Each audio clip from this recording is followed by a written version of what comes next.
ओ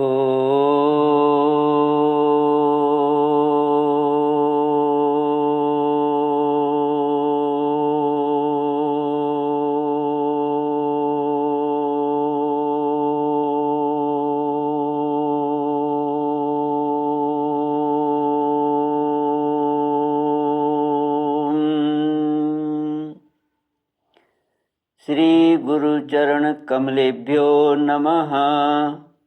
श्री गणेशाय नमः। श्री सरस्वत्यै नमः।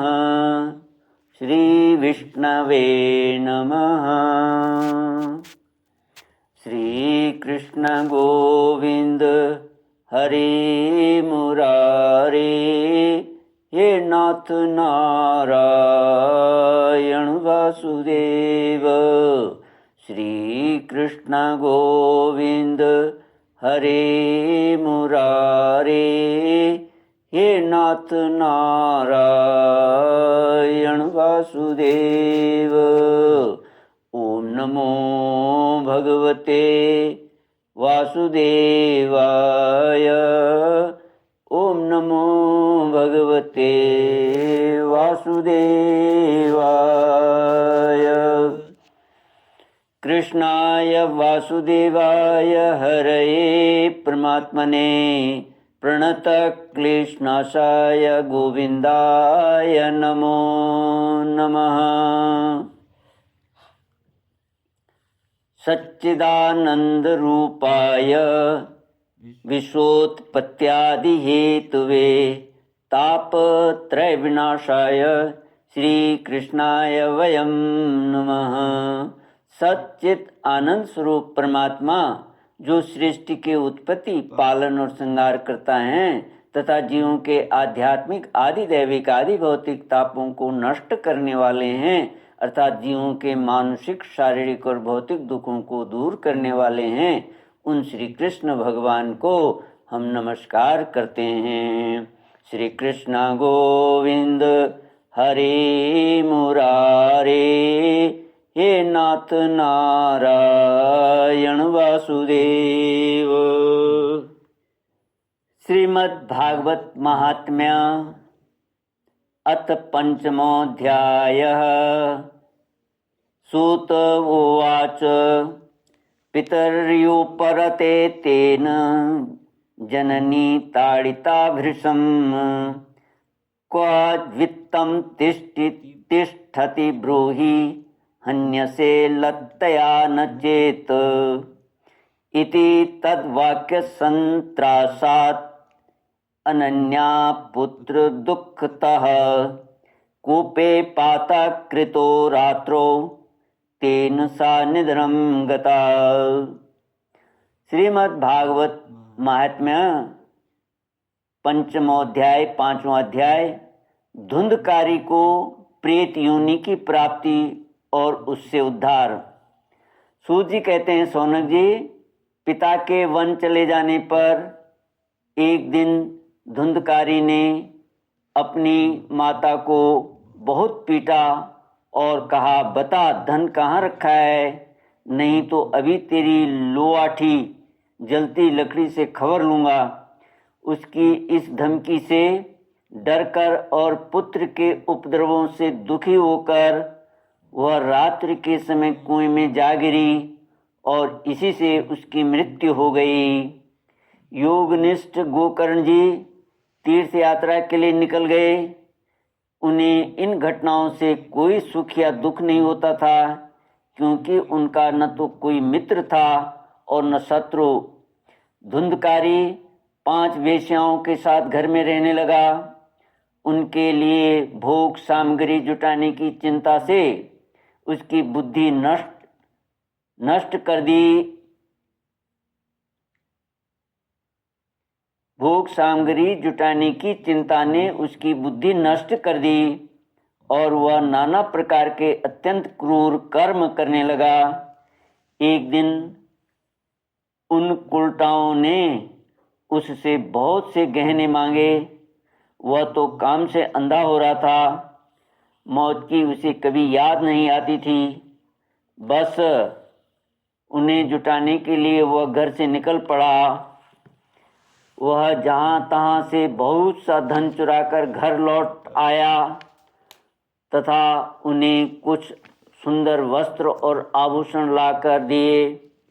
चोरी का बहुत माल देखकर रात्रि के समय स्त्रियों ने विचार किया कि यह नित्य ही चोरी करता है, इसलिए इसे किसी दिन अवश्य राजा पकड़ लेगा। राजा यह सारा धन छीनकर इसे निश्चय ही प्राणदंड देगा। जब एक दिन इसे मरना ही है, तब हम ही धन की रक्षा के लिए गुप्त रूप से इसको क्यों न मार डालें। इसे मारकर हम इसका माल मत्ता लेकर जहाँ कहीं चली जाएंगी। ऐसा निश्चय कर उन्होंने सोए हुए धुंधकारी को रस्सियों से कस दिया और उसके गले में फांसी लगाकर उसे मारने का प्रयत्न किया। इससे जब वह जल्दी न मरा तो उन्हें बड़ी चिंता हुई। तब उन्होंने उसके मुंह पर बहुत से दहकते अंगारे डाले। इससे वह अग्नि की लपटों से बहुत छटपटाकर मर गया। उन्होंने उसके शरीर को एक गड्ढे में डालकर गाड़ दिया। सच है, स्त्रियां प्रायः बड़ी दुस्साहसी होती हैं। उनके इस कृत्य का किसी को भी पता न चला। लोगों के पूछने पर कह देती हैं कि हमारे प्रियतम पैसे के लोभ से अब की बार कहीं दूर चले गए हैं, इसी वर्ष के अंदर लौट आएंगे। बुद्धिमान पुरुष को दुष्टा स्त्रियों का कभी विश्वास न करना चाहिए। जो मूर्ख इनका विश्वास करता है उसे दुखी होना पड़ता है। इनकी वाणी तो अमृत के समान कामियों के हृदय में रस का संचार करती है, किंतु हृदय छुरी की धार के समान तीक्ष्ण होता है। भला इन स्त्रियों का कौन प्यारा है। श्री कृष्ण गोविंद हरे मुरारे, हे नाथ नारायण वासुदेव। वे कुलटाएं धुंधकारी की सारी संपत्ति समेटकर वहाँ से चंपत हो गईं। उनके ऐसे न जाने कितने पति थे और धुंधकारी अपने कुकर्मों के कारण भयंकर प्रेत हुआ। वह बवंडर के रूप में सर्वदा 10 दिशाओं में भटकता रहता था तथा शीत घाम से संतप्त और भूख प्यास से व्याकुल होने के कारण हा देव चिल्लाता रहता था, परंतु उसे कहीं भी कोई आश्रय न मिला। कुछ काल बीतने पर गोकर्ण ने भी लोगों के मुख से धुंधकारी की मृत्यु का समाचार सुना। तब उसे अनाथ समझकर उन्होंने उसकी गयाजी में श्राद्ध किया और भी जहाँ जहाँ वे जाते उसका श्राद्ध अवश्य करते। इस प्रकार घूमते घूमते गोकर्ण जी अपने नगर में आए और रात्रि के समय दूसरों की दृष्टि से बचकर सीधे अपने घर के आंगन में सोने के लिए पहुँचे। वहाँ अपने भाई को सोया देख आधी रात के समय धुंधकारी ने अपना बड़ा विकट रूप दिखाया। वह कभी भेड़ा, कभी हाथी, कभी भैंसा, कभी इंद्र और कभी अग्नि का रूप धारण करता। अंत में वह मनुष्य के आकार में प्रकट हुआ। ये विपरीत अवस्थाएं देखकर गोकर्ण ने निश्चय किया कि यह कोई दुर्गति को प्राप्त हुआ जीव है। तब उन्होंने उससे धैर्यपूर्वक पूछा। गोकर्ण ने कहा, तू कौन है?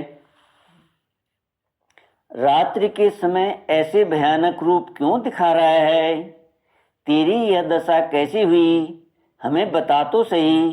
तू प्रेत है, पिशाच है अथवा कोई राक्षस है? सूत जी कहते हैं, गोकर्ण के इस प्रकार पूछने पर वह बार बार जोर जोर से रोने लगा। उसमें बोलने की शक्ति नहीं थी, इसलिए उसने केवल संकेत मात्र किया। तब गोकर्ण ने अंजलि में जल लेकर उसे अभिमंत्रित करके उस पर छिड़का। इससे उसके पापों का कुछ शमन हुआ और वह इस प्रकार कहने लगा। प्रेत बोला, मैं तुम्हारा भाई हूँ, मेरा नाम है धुंधकारी। मैंने अपने ही दोष से अपना ब्राह्मणत्व नष्ट कर दिया। मेरे कुकर्मों की गिनती नहीं की जा सकती। मैं तो महान अज्ञान के चक्कर काट रहा था, अज्ञान में चक्कर काट रहा था। इसी से मैंने लोगों की बड़ी हिंसा की। अंत में उल्टा स्त्रियों ने मुझे तड़पा तड़पा कर मार डाला।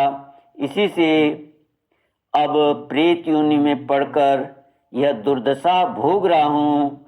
अब दैववश कर्म फल का उदय होने से मैं केवल वायु भक्षण करके ही जी रहा हूँ। भाई, तुम दया के समुद्र हो, अब किसी प्रकार जल्दी ही मुझे इस योनि से छुड़ाओ। गोकर्ण ने धुंधकारी की सारी बातें सुनी और तब उससे बोले। श्री कृष्ण गोविंद हरे मुरारे, हे नाथ नारायण वासुदेव। गोकर्ण ने कहा, भाई, मुझे इस बात का बड़ा आश्चर्य है। मैंने तुम्हारे लिए विधि पूर्वक गया जी में पिंड दान किया, फिर भी तुम प्रेत योनि से मुक्त कैसे नहीं हुए? यदि गया श्राद्ध से भी तुम्हारी मुक्ति नहीं हुई, तब इसका और कोई उपाय ही नहीं है। अच्छा, तुम सब बात खोलकर कहो, मुझे अब क्या करना चाहिए? प्रेत ने कहा, मेरी मुक्ति सैकड़ों गया श्राद्ध करने से भी नहीं हो सकती। अब तो तुम इसका कोई और उपाय सोचो। प्रेत की यह बात सुनकर गोकर्ण को बड़ा आश्चर्य हुआ। वे कहने लगे, यदि सैकड़ों गया श्राद्धों से भी तुम्हारी मुक्ति नहीं हो सकती, तब तो तुम्हारी मुक्ति असंभव ही है। अच्छा, अभी तो तुम निर्भय होकर अपने स्थान पर रहो। मैं विचार करके तुम्हारी मुक्ति के लिए कोई दूसरा उपाय करूँगा। गोकर्ण की आज्ञा पाकर धुंधकारी वहाँ से अपने स्थान पर चला गया। इधर गोकर्ण ने रात भर विचार किया, तब भी उन्हें कोई उपाय नहीं सोचा। प्रातःकाल उनको आया देख लोग प्रेम से उनसे मिलने आए।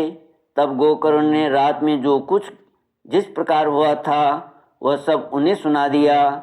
उनमें जो लोग विद्वान, योगनिष्ठ, ज्ञानी और वेदज्ञ थे, उन्होंने भी अनेकों शास्त्रों को उलट पलट कर देखा, तो भी उसकी मुक्ति का कोई उपाय न मिला।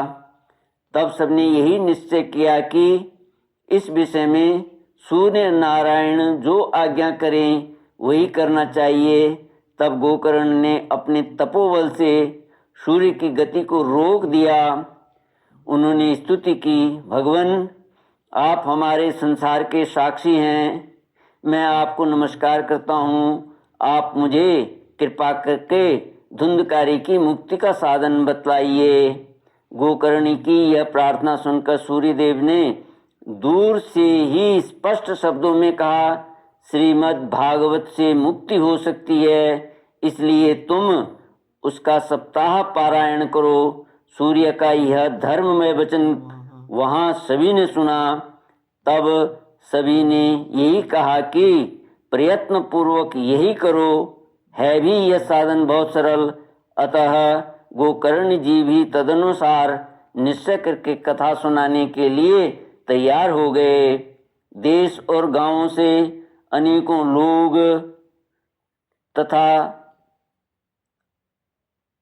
लोग कथा सुनने के लिए आए। बहुत से लंगड़े, लूले, अंधे, बूढ़े और मंदबुद्धि पुरुष भी अपने पापों की निवृत्ति के उद्देश्य से वहां आ पहुंचे। इस प्रकार वहां इतनी भीड़ हो गई कि उसे देखकर देवताओं को भी आश्चर्य होता था। जब गोकर्ण जी व्यास गद्दी पर बैठकर कथा कहने लगे, तब वह प्रेत भी वहां आ पहुंचा और इधर उधर बैठने के लिए स्थान ढूंढने लगा। इतने में ही उसकी दृष्टि एक सीधे रखे हुए 7 गांठ के बांस पर पड़ी। उसी के नीचे के छिद्र में घुसकर वह कथा सुनने के लिए बैठ गया। वायु रूप होने के कारण वह बाहर कहीं बैठ नहीं सकता था, इसलिए बांस में घुस गया। श्री कृष्ण गोविंद हरे मुरारे, हे नाथ नारायण वासुदेव। ओम पूर्णमद पूर्णमिदं पूर्णात् पूर्णमुदच्यते पूर्णस्य पूर्णमादाय पूर्णमेवावशिष्यते। ओम शांति शांति शांति। हरि ओम। श्री गुरुभ्यो